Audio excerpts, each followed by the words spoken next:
तो दोस्तों आज की इस वीडियो में हम जानेंगे कि जो स्मार्ट मनी है वो अपना पैसा कौन से स्टॉक्स में इन्वेस्ट कर रहा है। इस स्मार्ट मनी बोले तो उसके अंडर आते हैं FIIs, foreign institutional investors, DIIs, domestic institutional investors, बड़े बड़े banks, mutual fund houses and financial institutions.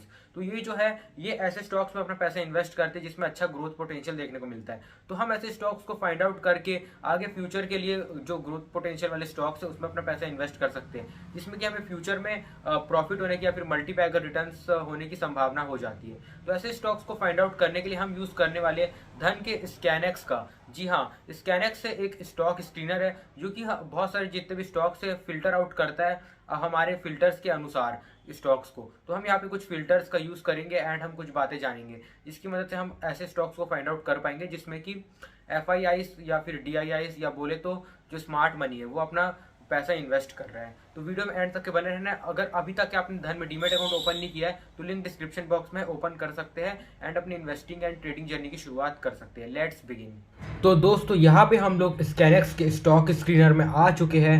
अब हमें फाइंड आउट करना है जिसमें कि जो स्मार्ट मनी है वो इन्वेस्ट कर रहे हैं। ऐसे स्टॉक्स को फाइंड आउट कैसे करना है उसके लिए यहाँ पे देखो, यहाँ पे क्रिएट पे आ जाना है। वैसे तो आप यहाँ पे स्क्रीनर्स में आएंगे तो यहाँ पे आपको बहुत सारे स्क्रीनर्स देखने को मिल जाएंगे। आप चाहे तो यहाँ पे अपने आप स्क्रीनर्स को जो बाय डिफ़ॉल्ट रेडीमेड स्क्रीनर्स उनको भी यूज़ कर सकते हैं, ठीक है। बट यहाँ पे मैं आपको क्रिएट करना सिखाता हूँ, क्रिएट कैसे करना है। तो यहाँ पे हमें कुछ जो पैरामीटर्स हो गए, कुछ फिल्टर्स हो गए, उनको ध्यान में रखते हुए करना है, ठीक है। तो यहाँ पे देखो सबसे पहला है जो स्मार्ट मनी के लिए हमें स्टॉक फाइंड आउट करना है। तो यहाँ पे मैं ऐड फिल्टर्स में जाऊँगा और यहाँ पे जो एफआईआईस होते हैं, जो फॉरेन इंस्टीट्यूशनल इन्वेस्टर्स होते हैं, तो ये जो कौन से स्टॉक्स में अपना पैसा लगा रहे हैं वो फाइंड आउट करना है। तो यहाँ पे मैं एफआईआई सिंपली सर्च करूँगा। तो यहाँ पे देखो, यहाँ पे एफआईआई होल्डिंग यहाँ पे देखने को मिल जाता है, एफआईआई होल्डिंग परसेंट, ठीक है। परसेंट वाला आपको यहाँ पे रहने देना है, चेंज परसेंट, एंड इसको यहाँ पे अप्लाई कर देना है। अब यहाँ पे देखो ये अप्लाई तो हो गया है, ठीक है। यहाँ पे देखो लेकिन ये अप्लाई हो गया तो यहाँ पे इसको यहाँ पे ज़ीरो करना होगा मिनिमम, ठीक है। तो यहाँ पे मिनिमम इसको मैं ज़ीरो कर देता हूँ, परसेंटेज मतलब ज़ीरो से ज़्यादा रहना चाहिए, 0% से ज़्यादा यहाँ पे होल्डिंग रहना चाहिए, ठीक है। तो यहाँ पे देखो कुछ स्टॉक्स यहाँ पे आ गए, टोटल यहाँ पे 754 स्टॉक्स निकल के आ गए। लेकिन अब इतने सारे हम थोड़ी करेंगे, तो यहाँ पे ऐड फिल्टर में जाएंगे और फिल्टर ऐड करेंगे, ठीक है। अब एफआईआईस तो जो फॉरेन के हो गए इंस्टीट्यूशनल इन्वेस्टर्स उनको हम बोलते हैं। अब जो हमारे भारत के हैं, हमारे इंडिया के हैं, डीआईआईस, डोमेस्टिक इंस्टीट्यूशनल इन्वेस्टर्स, तो इनको फाइंड आउट करना सेम यही फिल्टर यूज़ करेंगे, लेकिन यहाँ पे डीआईआई सर्च करेंगे, यहाँ पे इसको सिलेक्ट करेंगे DII holding change percent, apply कर देंगे। अप्लाई करने के बाद अब यहाँ पे देखो, यहाँ पे जो मिनिमम है इसको भी हम यहाँ पे ज़ीरो कर देंगे, ठीक है। मिनिमम इसको मैं ज़ीरो कर देता हूँ जिससे कि जो 0% से ज़्यादा इसमें मतलब इन्वेस्टिंग आ रहा है, डीआईआईस का, एफआईआईस का, ये दोनों फिल्टर को किया। अब इसके बाद यहाँ पे देखो वो 750 से ज़्यादा यहाँ पे कंपनीज थी। अब यहाँ पे बस ये बच के 380 कंपनीज यहाँ पे हो गई है, 380 कंपनीज हो गई, लेकिन अभी भी बहुत ज़्यादा है। तो अब यहाँ पे देखो तीसरा हमारा सबसे इंपॉर्टेंट यहाँ पे फिल्टर है वो है प्रमोटर होल्डिंग का। प्रमोटर होल्डिंग मतलब मैं इसलिए बोल रहा हूँ क्योंकि जो प्रमोटर है, अगर कंपनी की अच्छी ग्रोथ हो रही है, उसमें अच्छा खासा यहाँ पे तरक्की कर रही है कंपनी, तो प्रमोटर कभी भी अपना स्टेक कम नहीं करेगा। वो चाहेगा कि ज़्यादा से ज़्यादा मुनाफा कमाना, मतलब कि अपना स्टेक को और ज़्यादा बढ़ाएगा या फिर अपने स्टेक को अपने पास ही रखेगा, वो बेचना नहीं चाहेगा किसी और को। तो यहाँ पे हम सिंपली से सर्च करेंगे यहाँ पे प्रमोटर, ठीक है। तो यहाँ पे प्रमोटर यहाँ पे हम सर्च किया, यहाँ पे एक स्पेस ज़्यादा हो गया है, प्रमोटर होल्डिंग यहाँ पे मिल जाता है, ठीक है। तो प्रमोटर होल्डिंग यहाँ पे मैंने क्लिक कर दिया हूँ एंड इसको यहाँ पे मैं अप्लाई कर देता हूँ। प्रमोटर होल्डिंग यहाँ पे अप्लाई कर दिया हूँ। प्रमोटर होल्डिंग अप्लाई करने के बाद इसको यहाँ पे जो मिनिमम है वो यहाँ पे 40% होना चाहिए, ठीक है। यहाँ पे मैं 40 कर लेता हूँ, ठीक है। मतलब 40% से ज़्यादा प्रमोटर का यहाँ पे होल्डिंग होना चाहिए।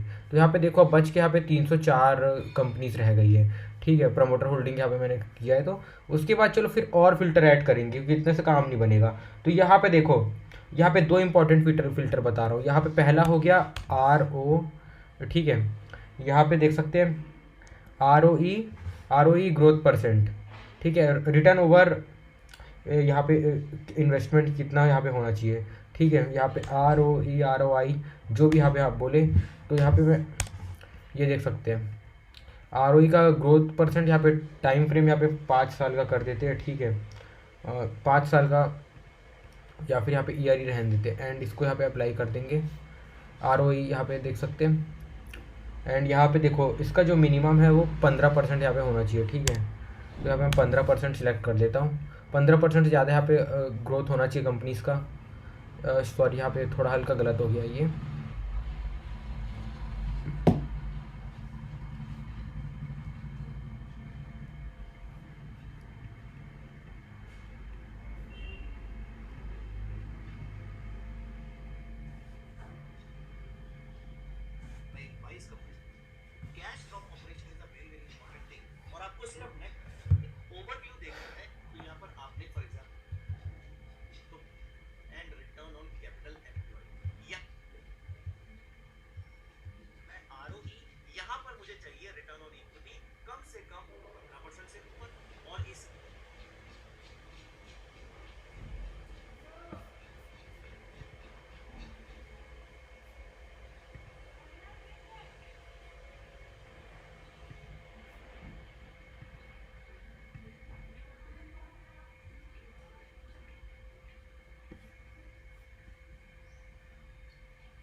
तो यहाँ पे दो और इम्पॉर्टेंट फिल्टर का यूज़ करेंगे, इससे हमें कंपनी की ग्रोथ पता चलती है। तो यहाँ पे हो गया सिंपल से return, RETURN, return on equity and return on capital employed. तो ये दो बहुत ज़्यादा इंपॉर्टेंट है, इन दोनों को भी यहाँ पे हम अप्लाई कर देंगे। अब अप्लाई करने के बाद यहाँ पे इनका हमें सेटिंग को चेंज करना है, ठीक है।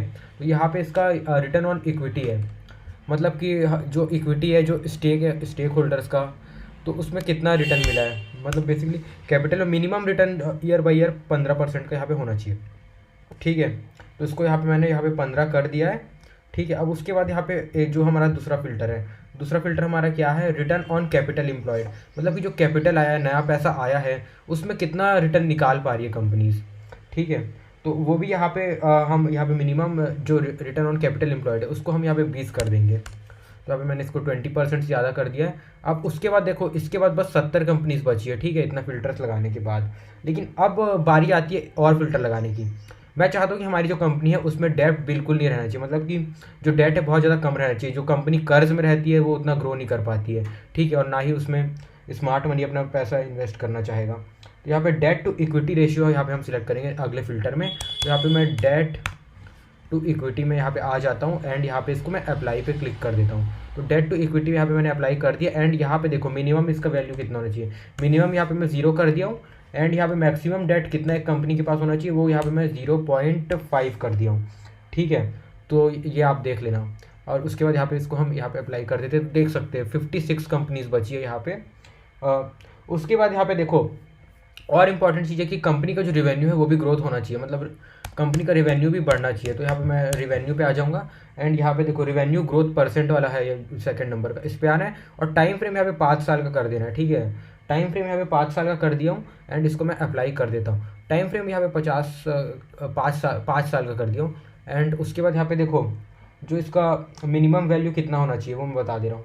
तो यहाँ पे देखो मिनिमम वैल्यू यहाँ पे मैं 10 कर देता हूँ, मतलब कि एटलीस्ट 10% से तो रेवेन्यू ग्रोथ होना ही चाहिए, उसके उससे ज़्यादा से, ठीक है। तो यहाँ पे देखो 39 कंपनीज बच के आ गई है। अब हम यहाँ पे लास्ट अपना फिल्टर लगाएंगे, यहाँ पे ऐड फिल्टर पे क्लिक करना है। उसके बाद यहाँ पे देखो जो रिटेल होते हैं, जो आम इन्वेस्टर होता है, एक होता है स्मार्ट इन्वेस्टर जो कि FII DII ये सब है, और एक होता है नॉन स्मार्ट इन्वेस्टर, मतलब नॉन स्मार्ट यानी कि वो स्मार्ट नहीं है। तो रिटेल इन्वेस्टर जो इंडिविजुअल्स होते हैं, अब नॉर्मल अब हमारे टाइप के लोग होते हैं, तो हमें उतना नॉलेज नहीं होता, हम उतना लॉन्ग टर्म गोल के लिए नहीं करते जितना कि इनका रहता है। तो इसलिए यहाँ पे हम यहाँ पे रिटेल सेलेक्ट करते हैं, ठीक है। तो यहाँ पे देख सकते हैं रिटेल इन्वेस्टर होल्डिंग इस नाम से एक यहाँ पे फिल्टर है, इस पर आपको क्लिक कर देना है एंड उसके बाद देखो रिटेल इन्वेस्टर होल्डिंग है, इसका यहाँ पे जो परसेंटेज है वो यहाँ पे 20% से कम होना चाहिए, ठीक है। मतलब इसको यहाँ पे मैक्सिमम है, इसको यहाँ पे मैं 20% कर देता हूँ। तो यहाँ पे 20 से यहाँ पे कम होना चाहिए।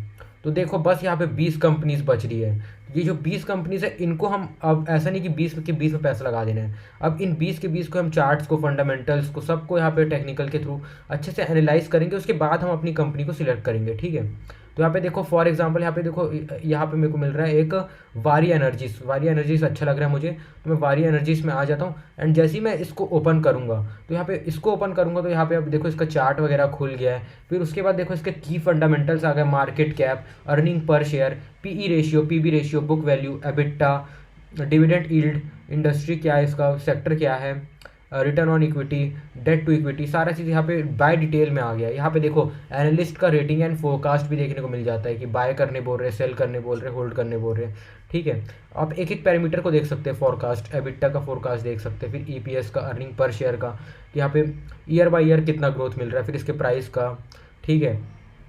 तो सारी चीज़ आ जाएगी। कंपनी के आपको न्यूज़ भी देखने को मिल जाएंगे, ठीक है। यहाँ पे देखो जो जो लेटेस्ट न्यूज़ है वो यहाँ पे आ जाएंगे, ठीक है। तो बहुत सारे आपको न्यूज़ मिल जाएंगे, पीयर कंपैरिजन मिल जाएगा। आप चाहे तो जो सेम इंडस्ट्री की कंपनी है, जैसे कि वारी एनर्जी की जो जो सेम इंडस्ट्री की, यहाँ पे आप देख सकते हैं विक्रम सोलर, प्रीमियर एनर्जीज, अपार इंडस्ट्रीज, ये सबसे आप इजीली कंपेयर कर सकते हैं कि किसका यहाँ पे PE रेशियो कितना है, मार्केट कैप, रिवेन्यू और रिवेन्यू ग्रोथ, नेट प्रॉफिट और प्रॉफिट ग्रोथ परसेंट, ये सारी चीज़ यहाँ पे आ जाएगी, ठीक है। उसके बाद ग्रोथ रेट, सारी चीज़ यहाँ पे आप देख सकते हैं। फिर यहाँ पे फाइनेंशियल रिजल्ट भी देख सकते हैं, क्वार्टरली जो फाइनेंशियल्स रहते हैं, ठीक है। Revenue, expenses, operating profit, depreciation, tax, net profit, सारी चीज़ आ जाएगी। बैलेंस शीट, यहाँ पे कैश फ्लो, ठीक है।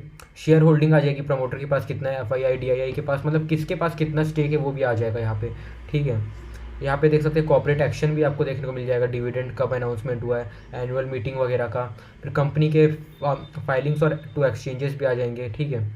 यहाँ पे फाइनेंशियल रिजल्ट, कॉन्फ्रेंस कॉल, सारी चीज़ आप इजीली यहाँ पे देख सकते हैं। म्यूचुअल फंड इसमें कितना होल्ड कर रहे हैं, कौन से म्यूचुअल फंड है, कितना होल्ड कर रहे हैं, वो सब भी यहाँ पे आ जाएगा, ठीक है। तो इस तरह से यहाँ पे आप इजीली से स्कैनएक्स की मदद से एनालाइज भी कर सकते हैं स्टॉक्स को। टेक्निकल इंडिकेटर्स आपको देखने को मिल जाएंगे, ठीक है, बियरिश है, बुलिश है या न्यूट्रल है, सारा चीज़ यहाँ पे आ जाएगा, ठीक है।